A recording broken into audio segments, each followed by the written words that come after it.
Hello students, welcome to CH study home of learning. आज की इस वीडियो में हम लोग बात करेंगे भौतिक विज्ञान के मैकेनिक्स यानी यांत्रिकी से संबंधित कुछ महत्वपूर्ण प्रश्नों पे।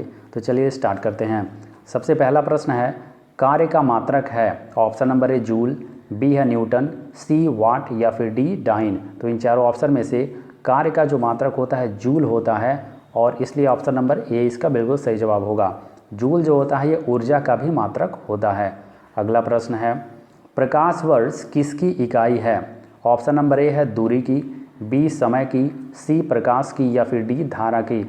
तो प्रकाश वर्ष जो होता है ये दूरी का इकाई होता है, यानी ऑप्शन नंबर ए बिल्कुल सही जवाब होगा। एक प्रकाश वर्ष बराबर 9.46 गुना 10 पे घात 15 मीटर के बराबर होता है। यानी एक प्रकाश वर्ष में इतना मीटर 9.46 गुना 10 पे घात 15 मीटर के बराबर होता है। अगला प्रश्न है, एक खगोलीय इकाई संबंधित है। ऑप्शन नंबर ए सूर्य एवं पृथ्वी के बीच की दूरी से, बी है चंद्रमा एवं पृथ्वी के बीच की दूरी से, सी सूर्य एवं चंद्रमा के बीच की दूरी से या फिर डी उपरोक्त में से कोई नहीं। तो एक खगोलीय इकाई जो होता है सूर्य एवं पृथ्वी के बीच की दूरी से संबंधित होता है, यानी सूर्य और पृथ्वी के बीच की दूरी को एक खगोलीय इकाई कहा जाता है।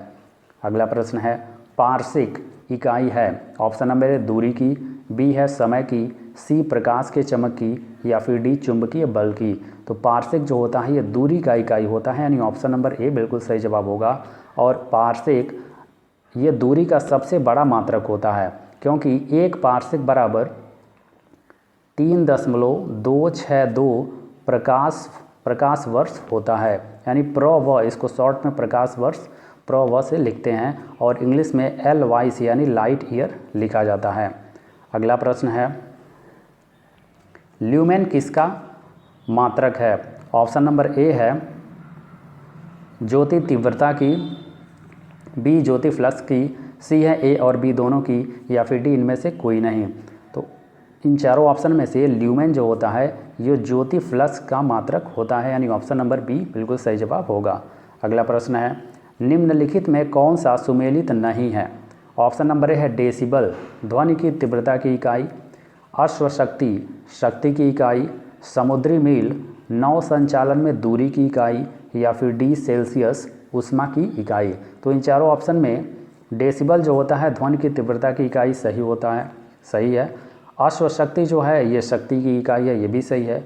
समुद्री मील नौ संचालन में दूरी की इकाई, ये भी सही है।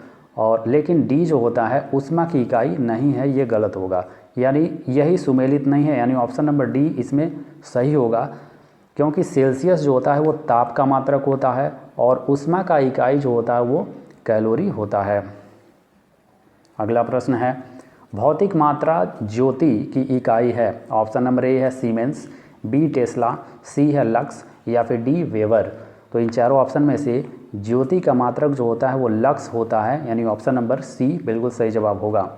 सीमेंस जो होता है, सीमेंस विद्युत चालकता की SI मात्रक होता है, और टेस्ला की अगर बात करें तो ये चुंबकीय क्षेत्र की तीव्रता की इकाई होता है टेस्ला। अगला प्रश्न है, पास्कल इकाई है। ऑप्शन नंबर ए है आर्द्रता की, बी दाब की, सी है वर्षा की या फिर डी तापमान की। तो इन चारों ऑप्शन में से पास्कल जो होता है वो दाब की इकाई होती है, तो ऑप्शन नंबर बी इसका बिल्कुल सही जवाब होगा। अगला प्रश्न है, सूची 1 को सूची 2 से सुमेलित कीजिए। सूची 1 में दिया है उच्च वेग और इसके सामने दिया है मैक, उसके बाद तरंग दैर्ध्य एंगस्ट्रम, दाब है पास्कल या ऊर्जा जूल। तो ये जो चारों सूचियां हैं इसमें से उच्च वेग जो होता है मैक से संबंधित है, बिल्कुल सही है। तरंग दैर्ध्य जो होता है एंगस्ट्रम, ये भी सही है। दाब का पास्कल, ये भी सही है। ऊर्जा का जूल, ये भी सही है। यानी 1 2 3 4, ए का 1 होगा, बी का 2, सी का 3 या और डी का 4।